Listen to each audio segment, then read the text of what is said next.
Hello' friends, নমস্কাৰ। আপোনালোক সকলোকে মোৰ চেনেলটোলৈ আন্তৰিক স্বাগতম জনালোঁ। আজি এটা নতুন ভিডিঅ' লৈ আপোনালোকৰ কাষলৈ আহিছোঁ। আজিৰ ভিডিঅ'টোত মই আপোনালোকক এয়া লাকি বেম্বো দেখুৱাইছোঁ। এইজোপা সকলোৰে পৰিচিত এজোপা উদ্ভিদ লাকি বেম্বো। ইয়াক দেখিবলৈ বৰ ধুনীয়া আৰু পাতবিলাকৰ এটা সুন্দৰ গ্লেজ আছে।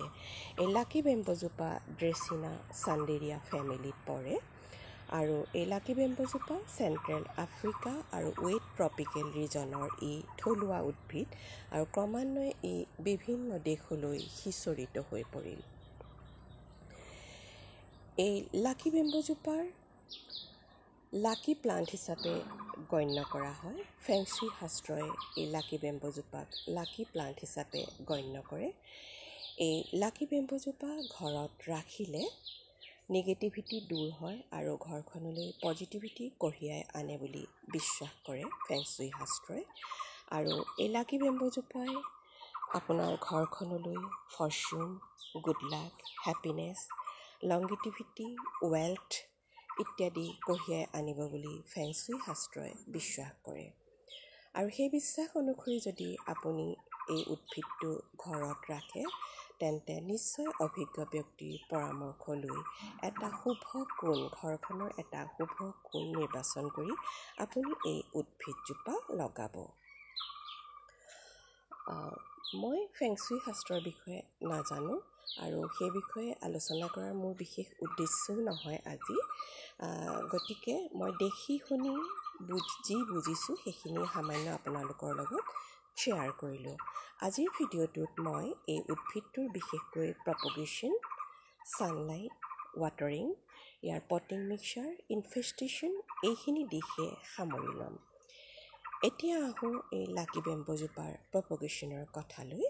ইয়াৰ প্ৰপগেশ্যনটো সহজ।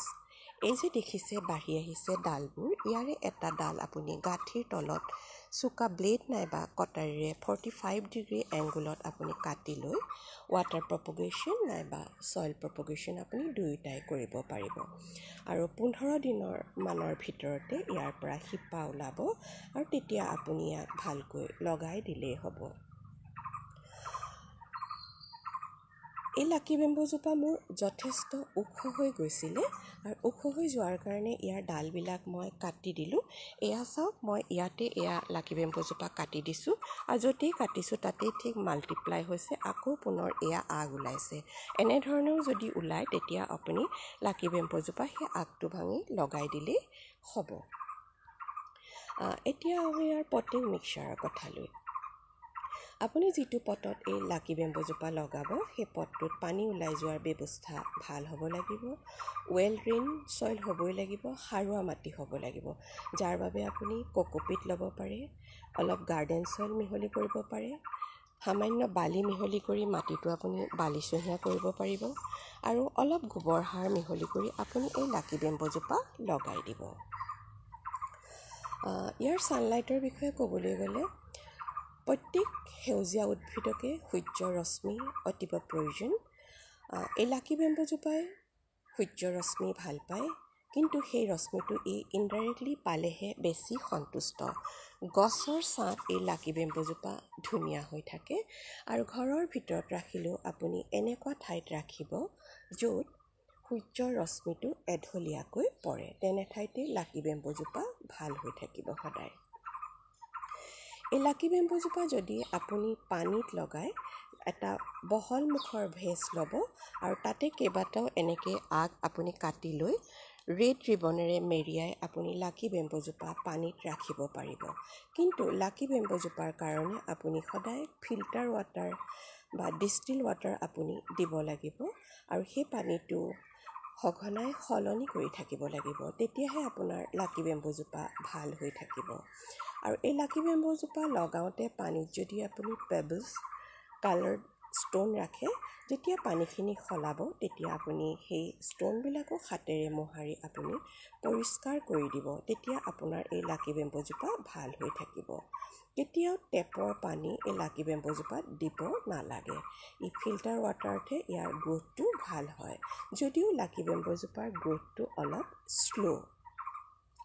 এই লাকি বেম্বুজোপা আপুনি মাৰ্কেট প্লেচ, শ্বপিং মল, সকলো ৰাজহুৱা স্থানতে এই লাকি বেম্বুজোপা লগাব পাৰিব। ইয়াক ইনডোৰ প্লাণ্ট হিচাপে বৰ ধুনীয়া লাগে। এতিয়া আহোঁ ইয়াৰ ৱাটাৰিঙৰ কথালৈ। যিহেতু ভিতৰত পানীত ৰাখিলে মই জনালোঁ আপোনালোকক ইয়াক ফিল্টাৰ ৱাটাৰ দিব লাগিব। আৰু এই লাকি বেম্বুজোপাই পানী জমা হৈ থকা টেপটেপীয়া মাটি ভাল নাপায়, কিন্তু ই মইষ্ট ভাল পায়। সেয়েহে আপুনি লাকি বেম্বুজোপাত সপ্তাহত 2 দিন বা 3 দিন পানী দিলে ইয়াৰ বাবে যথেষ্ট। এই লাকি বেম্বুজোপাৰ বৰ বেমাৰ আজাৰ হোৱা মই দেখা নাই। যদি তেনেধৰণৰ হয় তেন্তে আপুনি ইয়াত নিম স্প্ৰে' কৰিব পাৰিব। নিম স্প্ৰে' কৰিলেই ইয়াৰ কিবা পোক পতংগই যদি নষ্ট কৰে বা ফাংগাছ হয় তেতিয়া সেইখিনি ভাল হৈ যাব। এনেদৰে আপুনি লাকি বেম্বুজোপাৰ যতন ল'ব পাৰিব। আৰু লাকি বেম্বুজোপাৰ আৰু এটা কথা, আপুনি লাকি বেম্বুজোপা ভিতৰত ৰাখিলে, আপুনি যদি কেইবাদিনো ঘৰত নাথাকে তেন্তে লাকি বেম্বুজোপা এনেকুৱা ঠাইত থৈ যাব য'ত বতাহ চলাচল কৰি থাকে। আপুনি যদি খুলি থৈ যাব পৰা খিৰিকী থাকে তেন্তে সেই খিৰিকীৰ কাষতে আপুনি লাকি বেম্বুজোপা থৈ যাব, তেতিয়া ই সদায় ভাল হৈ থাকিব। এই লাকি বেম্বুজোপা ৰাখিলে আপুনি সেইখিনি কথা গুৰুত্ব দিব, ই আপোনাৰ লগত সদায় ভাল হৈ থাকিব। আশা কৰোঁ আজিৰ ভিডিঅ'টো চাই ভাল পাইছে। যদি আপোনাৰ পচন্দৰ হৈছে ভিডিঅ'টো, নিশ্চয় লাইক কৰিব, শ্বেয়াৰ কৰিব। আপুনি যদি মোৰ ভিডিঅ'টোলৈ প্ৰথমবাৰৰ বাবে আহিছে তেন্তে চেনেলটো ছাবস্ক্ৰাইব কৰিব বুলি আশা কৰিছোঁ। থেংক ইউ ফৰ ৱাচিং মাই ভিডিঅ'।